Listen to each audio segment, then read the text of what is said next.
We're taking all the best old school wisdom and blending it with the top new school methods to bring you the optimal coaching strategies. This is the 80-20 Baseball Podcast with Coach Bo. Welcome, 80-20 Baseball coaching community. We are here to efficiently and effectively become better baseball coaches, specifically at the youth level. Although we talk about some advanced stuff on here, I love talking about advanced stuff. And while we do hit on some advanced topics from time to time because it's fun, we try our best to focus on what is important, the 80-20 of youth baseball. And we do it efficiently. The key principles that I started this 80-20 baseball mission on to help youth baseball coaches was to try to get as much quality information, good information, strategies, tactics, coaching plans, coaching methods to all of you great dads and moms out there. And some of you that are just helping out the youth community that don't have kids or your kids are older and you're just giving back. And I'm trying to give you as much as I can in an efficient way. First, by taking out what is more for professional and college and elite high school players, so we don't get caught up in that too much, and really focusing on what we can do out there 2 to 3 days a week, typically 2 days a week in practice. And as the season starts getting going, a lot of times it's just one practice or 1.5 or at the most 2 practices a week. It's not a lot of time. So our principles here are to be efficient, also to vet everything, and not just to choose something based on how glitzy it looks, how shiny it is, the new coaching method that's out there, but also not to be stuck in old school methods just to be stuck in there. What we're really doing here is trying to combine at the highest level of quality, efficiency, and effectiveness when it comes to going out there and being a great youth baseball coach. Now, before we jump into this week's episode, happy 4th of July. This episode, it's going live on the 4th. Happy 4th of July. About 94% of our listeners are in the United States. If you're outside the United States, hey, extra celebrations are always cool. And I always get pumped up when I see other countries celebrating things that they're doing. It fires me up even though I'm not there, even though that may not be something that we celebrate or I celebrate. I just get pumped up when people are thankful for what they have and appreciative of the great things that we do have in our lives. And the 4th of July is a big deal. The 4th of July is a big deal in the United States, of course, and it's one of my favorite days of the year. I'm a huge 4th of July fan. It's during the summer, so when I was younger, school was obviously out. That was always cool. Spent all my summers, 4th of July's up in Butte, Montana, which it was a free-for-all with fireworks. Anything went. Great fireworks show going off of Big Butte. 4th of July is an awesome time, and hope everybody has a wonderful 4th of July. And while we're having a great time with our family and friends, I think it's important to always keep in mind, at least in the back of our mind, if not bringing it to the forefront in our minds, the top of mind from time to time, our appreciation for our great country, the United States, the things that we have, this time that we live in, and I think that's really important to keep in mind. With that said, I'm going to keep this episode a little bit shorter than normal. I am headed out to the Boise River in about an hour to go float. My old man is coming by. My daughter and I are going to go float the Boise River. We're going to drop the car off downriver. My old man is going to take me upriver. My first baseball coach, my pops. So he's going to drive us up the river, drop us off, and he's coming over here in a little bit, and we're going to head on over to the river. If you're ever in Boise in the summertime, you got to float the Boise River. Being from the LA, the Los Angeles area, rivers were not something that you floated on. They weren't something you went near for the most part. You definitely didn't go put your feet in. And a lot of times there wasn't even water and it was concrete. Pretty much all the way through LA and Southern California, the rivers are just concrete. They come out of the mountains, nice clear water,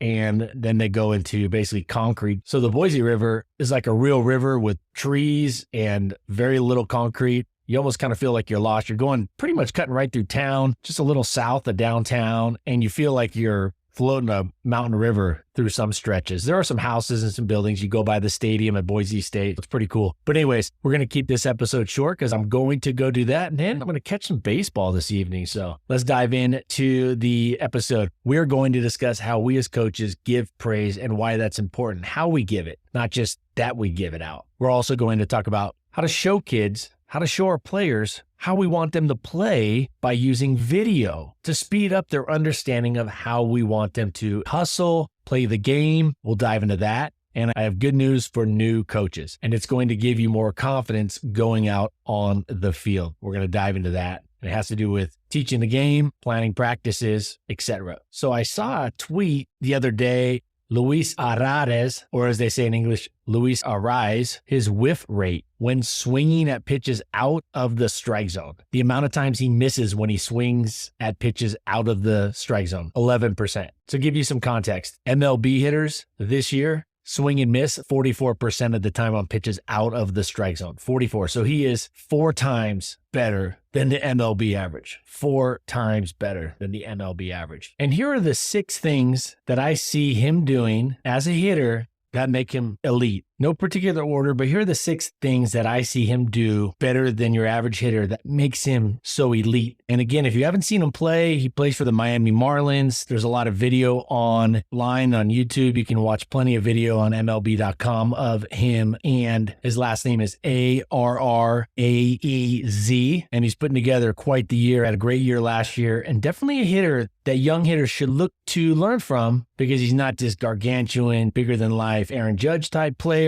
He's definitely a player that a lot of kids could relate to in terms of being an average size for his level and really getting the most out of his ability. First thing he does really well is he waits to clearly see the pitch before deciding to swing. He waits to see the pitch before deciding to swing. If you watch him closely, you can tell that he is not committing to a pitch until he sees it. He really sees it, and then he decides. Number 2, he's not even looking for pitches outside of a certain zone. With less than 2 strikes, he's got a really tight hitting zone that he's looking at. He's looking for pitches that he can hit for doubles, and if it's not something he can drive for a line drive, he's taking it. With 2 strikes, he doesn't expand his zone much further than a few inches outside of the strike zone. Very rarely does he swing at pitches more than a few inches outside of the strike zone. Some hitters are swinging at pitches with 2 strikes 6 inches off, a foot off the plate, or even a foot below the strike zone. Look at pitches that bounce in the dirt. Those are 18 inches below the knees. He doesn't swing at those pitches. He doesn't chase pitches more than an inch or 2 outside of the strike zone. And occasionally he'll chase one that's a little further than that, but he tightens the zone he's looking for, even with 2 strikes. Now with youth players, this is a little harder because the umpires vary a lot more. So caution on that one. Number 3, he probably practices hitting a lot of different pitches in different locations via toss or tee. This gets a lot of reps at hitting pitches in a lot of different locations via a short toss or tee work, hitting off the hitting tee. He probably practices hitting a lot of different pitches in different locations. So if he does end up swinging at a pitch that ends up being a little out of the zone or out of that zone of quality contact, he can still get a piece of it. He can still foul it off. Speaking of that,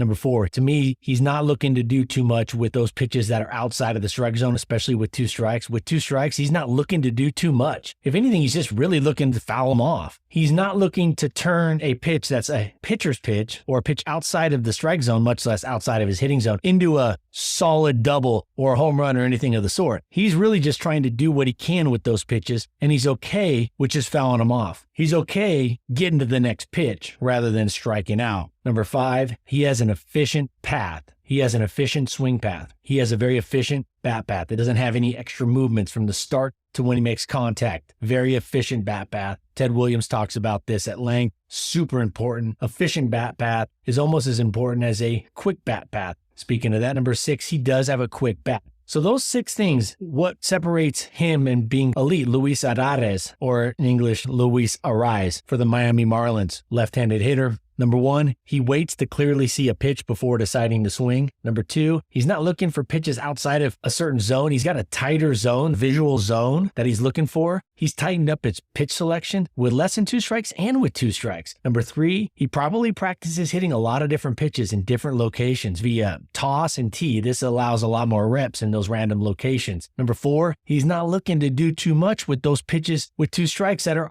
outside. He's looking just to foul them off a lot of times, living to see the next pitch, fighting it off so he can get the next pitch, which hopefully his whole idea or his thought process, and all good hitters with 2 strikes, is if I can just foul off these pitches that I can't really do anything with, the pitcher's going to make a mistake in one of these pitches, and I'm going to get a pitch I can hit a line drive on. That doesn't guarantee a hit, but at least it's a lot better than trying to do something with these pitches that are 2 or 3 inches off the plate. Trying to do something with those ends up just being an easy out. Number 5, he has an efficient swing path. Very efficient, no wasted movement. Number 6, he's got a quick bat. So those are the key things that I'm seeing him do that lead to this statistic of only swinging and missing 11% of pitches outside of the strike zone when the average MLB hitter is missing 44% of those pitches. 4 times more. Not high school hitters, not college hitters. His peers at the major league level are swinging and missing at pitches outside of the strike zone 4 times more than him. That's crazy. So I saw that stat. This was by Codify Baseball, at Codify Baseball. They put out some good stuff. That's a good Twitter account. CODIFY Baseball, at Codify Baseball. They put out some really good stats. When I say good stats, they put out some really useful stats, get you thinking, and you can kind of tie it back to how to be a better coach, how to be a better player. So I saw that. Now, giving praise. It's very important how we give praise, not just that we give it. Now, it's all on a spectrum, right? It's not this black and white thing. So you have the coaches that don't praise at all, and then the coaches that are always throwing out so much praise, it dilutes it, and it's not authentic. It's very generic. That's not good either. Where you want to be is right in the middle somewhere. You want to be somebody who gives out praise consistently, but not all the time. What I mean by consistently is when you see something that warrants praise, authentic praise, you give out specific praise. Not just, hey, good job, or, hey, you're a great hitter. Definitely don't say you're a great hitter and, hey, you're such a great defender, or you're so great at this. Praise their actions. Praise the process more than the result. Does that make sense? And we do the same with our kids, right? It's not a good idea to tell kids they're smart. I'm learning this as a parent, but this is what all the experts say. It's almost consensus. There's a lot of back and forth between parenting strategies and what works and what doesn't. But one that seems to be pretty much set across the board and how the experts, those that teach, write books, authors, scholars, people doing the studies on parenting and parenting strategies, they're in agreement with not just telling kids that, hey, you're smart. In other words, tell them, hey, I really like how you took on that problem and you started with brainstorming, for example, and you wrote out some possible solutions and then X, Y, and Z, and you're praising the process more than just saying they're smart. And it makes a lot of sense. Like, you're a great hitter. If the hitter strikes out and you're telling them they're a great hitter, they start having this kind of conflict in their mind. And I think this is something to keep an eye on. So when we give praise, we don't just want to give it out just to give it out because we got some huge quota we're trying to reach. And we definitely don't want it to be generic. Good job. Well done. Awesome. Those would be the most generic of compliments. And we want to avoid those. We want to be specific. We want to be authentic. So when you're authentic, that's where you get some energy behind it. The tone and the energy is, wow, you really did think that was an awesome play. And if you can be even more specific, praise the process, the hustle, praise the things they're doing that you're coaching them up on that got them to make that great play or get that great hit or throw more strikes. So we want to be specific with our praise, although we're not trying to build up their self-esteem by just giving them loads of praise. We need it to be authentic. We need it to be specific. And in my opinion, if you're looking for the good, if you're looking for it, you will give out the exact amount of praise that we should as coaches. If we're looking for it, we're going to give out the right amount of praise because it will be merited. We're not just giving it out just because, wow, I got to give out some, okay, this kid's having, I got to find a way to give him praise. If we're looking for it and we're looking closely to give out praise instead of looking for the things that kids are doing wrong, which it's a balance. You're looking for things that they need to get better at, and you're definitely looking for areas where they're not hustling and not being coachable or being a disrespectful teammate. You're definitely always on the lookout for that, but you're looking for things when they're doing things right. And then you give them authentic praise. And I'll tell you what, praise loud, criticize softly. Praise loud, criticize, and critique softly. Certain kids can take a little more heat in front of their peers. They can take a little more of a critique in front of their peers than others. Just be cautious with that. That's a fine line. And if you're really good at it, go for it. So it's not just about giving praise or not giving praise or overpraising or coddling or over this, that, and the other. Like the self-esteem movement that came through in I want to say it started in the 70s and 80s and 90s at just full force. It's been self-esteem in the schools and it's not working out really well. That's what the evidence and the research is not showing up really good evidence. In fact, they're finding that it's probably backfiring. And now does that mean we should just stop giving praise and stop telling kids that they're good and this, that, and the other? No, but I think we just need to do it in a different way. So what got me thinking about this is I was reading a parenting book this last week, and it got me thinking about that because the author had some really good points, but I thought if I'm just listening to this and I'm a new parent, I haven't been a teacher for a long time, I haven't been a youth coach for a long time, I'm thinking, man, this author makes a lot of sense. It's a really well-known book, been around a long time. And it comes across like he's saying, don't praise ever. Let's not boost their self-esteem ever. I don't think that's the way to go. And I just think it's not about being hard on kids or being soft on kids. I think it's about being authentic, being specific, but also, yes, Having a line in the sand when it comes to hustle and the small amount of team rules that you should have, those should be upheld. Nothing better than giving specific, authentic praise to players when you see it happen, when you see it warranted, but also being able to just flip the switch and implement or uphold the standard expectation or rules that you have. It's the best. That's how you do it. It's not one or the other. They go together. All right, now we're going to transition into this next part. I highly recommend we show players video of their favorite players, of professional players, of college players, maybe other players from games that you have video of your teams from previous years. That's a little harder to do, but show them how you want them to play, what you think the level of their hustle should look like. Show them great plays. There's a plethora of videos on YouTube of players hustling. Also, there are a plethora of videos of players, baseball players, making high IQ baseball plays. These videos are already out there. Some of them are just 5 or 10 minutes. You could show them to the team. Bring out a TV, have somebody bring out one of these flat screens, a 40-incher. They're pretty light these days, or a 50-inch TV. Bring out a little battery box. Somebody's got to have one of those. Plug it in. You might have to run your phone on a USB cable or an HDMI into the back. I'm just saying you could send it to them and have them watch it on their own, or you could just really quickly find a way to show it to them at practice. 10 minutes. Hey, watch this. Watch this hustle highlight reel. Show your players what great plays look like, what high IQ plays look like. It plants the seed. It lets them know, okay, that's what it looks like. That's the end goal. You're showing them the goal. We can tell them, but then they see it. Oh, that's what it means to hustle out of the box. That's what it means to turn a single into a double. That's what it means to get out of the box hard and really look two on a base hit. That's what it looks to take 2 bases on a wild pitch that bounces up the backstop and around towards the dugout. They start to see that, and then it starts to plant these ideas, these seeds of possibilities that they can now do. Yeah. So show players videos. If it's your own kid, just show them a video. Just pop it on the TV and say, hey, let's watch this. I would recommend having the exact video or videos that you want to show them ready to go. I wouldn't start surfing and searching and then showing, hey, let's sit down and try to find one. No, I would have some that you've already vetted and watched and then show it to them. I know this sounds a little kind of on the surface, a little gimmicky, but it's not. Trust me, this is a very good thing to do and a very useful thing to do. It speeds up their understanding of how you want them to play the game, how you would like them to start hustling and play the game and think about the game and see the situations better. All right, our coaching quote of the week. Before we get into part 3, let's hit this coaching quote of the week. All kids need is a little help, a little hope, and somebody who believes in them. End quote. Magic Johnson. Irvin Magic Johnson, the Magic Man. Quote, all kids need is a little help, a little hope, and somebody who believes in them. I like how he says a little help. They don't need all the help. They just need some help. They need some hope and somebody who believes in them. Love it. Love it. Magic with some wise words to coaches. That's from coachestrainingroom.com. I got that from coachestrainingroom.com. Quote, all kids need is a little help, a little hope, and somebody who believes in them. End quote. Magic Johnson. All right, the last part of this episode. Good news for new coaches. This is going to give you more confidence going out on the field. Simplicity is the way to go when it comes to teaching and coaching and parenting. Simplicity when it comes to playing and coaching players allows players to play faster, make better decisions, play more athletic, more fluid. And this is good news because all we need to know are the 2 or 3 key needle movers, the 2 or 3 key things, sometimes just the one thing, but typically 2 or 3 of the key things that help each action, each specific skill, hitting, pitching, base running, fielding ground balls, playing the outfield,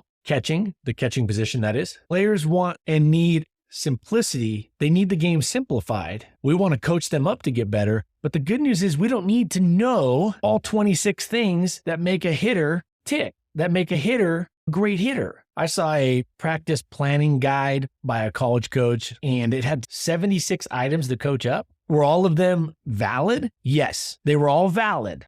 For youth coaches, we could have shaved off half of them right off the top. And then from that half, you could shave off another half of that and get down to about 25% are things that you really need to focus on. That's going to drive 96%, 98% of your team, your player's success. And each skill, each action out there on the field has 2 or 3 key things that the hitter or the player, the pitcher, the base runner, the infielder, the outfielder needs to know and sometimes just one thing at a time that they need to know and do. And the good news is we don't need to go out there and know everything about hitting. We don't need to go out there as youth coaches and know everything about pitching. In fact, paralysis by analysis happens a lot of times not by the coaches that know very little, the newer coaches that are new to it, have less experience. It happens by the coaches that have been in the game a long time, that have heard and read and seen and coached it a million different ways or seen so much different stuff, or they understand all the little intricacies and then they can't see the key needle movers because they're so deep in the trenches, they don't have this, they can't step back and go, all right, hold on a second. I know these 15 things about pitching, but hold on, we got to back up. What are the 2 or 3 things that we need to teach? Part of that is because some coaches want to sound sophisticated, so they talk about these little lesser known things, which is fine. That's great when you're having a beer with some college coaches or some pro coaches and you're getting into the nitty gritty and you're having fun. You've been talking for 3 hours. That's fun. I like doing that, but that's not the effective way to go for youth coaches. In a lot of cases, not even for high school. And in fact, for a lot of levels, it's overcomplicating, slows players down. It diminishes the quality of their decision-making overall. So this is great news. As youth coaches, you don't need to know everything about every part of the game. In fact, you're probably going to be better off, and your players are going to be better off with you knowing just a few of the key things and teaching those things. And then let the game do the rest of the teaching. Let quality reps do the rest of the teaching. Or other coaches can step in and help fill in some of those pieces. And I think this is really great because it all revolves around the 80-20 principle. The 80-20 principle is it calms you and it gives you confidence if you understand that the 80-20 principle is saying, hey, I don't need to know all 25 of these things. I just need to know the 5 things that are going to drive 80%, 90% of the success for my players, my team. And that's great. That's great to know. So when you're planning practice and you're going out there doing some practice planning and you're going out to the field, just remember, you don't need to know it all. You just need to know the few things really well, or at least well enough to teach the kids in a simple way too. Simplicity, coaching up in a simple way, and that's what we really try to do here is give it to you in a simple way. We're taking these complex things, some complex items, and we're trying to give it to you in a simpler way, although we do dive into it from time to time so you can understand the nitty gritty behind it, the evidence, the rationale, the deductive reasoning, and then we go from there with the simple version of it for our players. So that's good news. Youth coaches, you can coach the game as good as an expert coach insofar as you go out there and you coach up the 2 or 3 key things, sometimes just the 1 key thing, sometimes 2, sometimes 3, things that are going to move your players in the right direction with the skill or the actions that they're doing out on the field. And this also goes for team culture. So I wanted to share that. We'll leave on that positive note. Happy 4th of July, everybody. If you're listening to this after the 4th of July, I hope you had a wonderful 4th, and I hope you continue to have a wonderful summer. Next week, we have our top coaching tweets of the month coming to you. Head over and get the drill design guide, 8020baseball.com. You can follow me on Twitter, 8020_baseball. You can support the podcast by simply just leaving a review or a rating or sharing it. Share it. Send it out. Just send the link out, share it. That would be a much appreciated way for you to share and support this podcast. Love being here with all of you. Email me your success stories. I love getting emails from all of you. Coach Bo at 8020baseball.com. Hope you all have a great week, great rest of your day. And until next week, take care of yourself, take care of your health, your family, your friends, and take this out there. Make the baseball community a better place. Make your players better, your team better. We'll see you next week. Adios. This has been the 80-20 Baseball Masterclass. Take it to the field.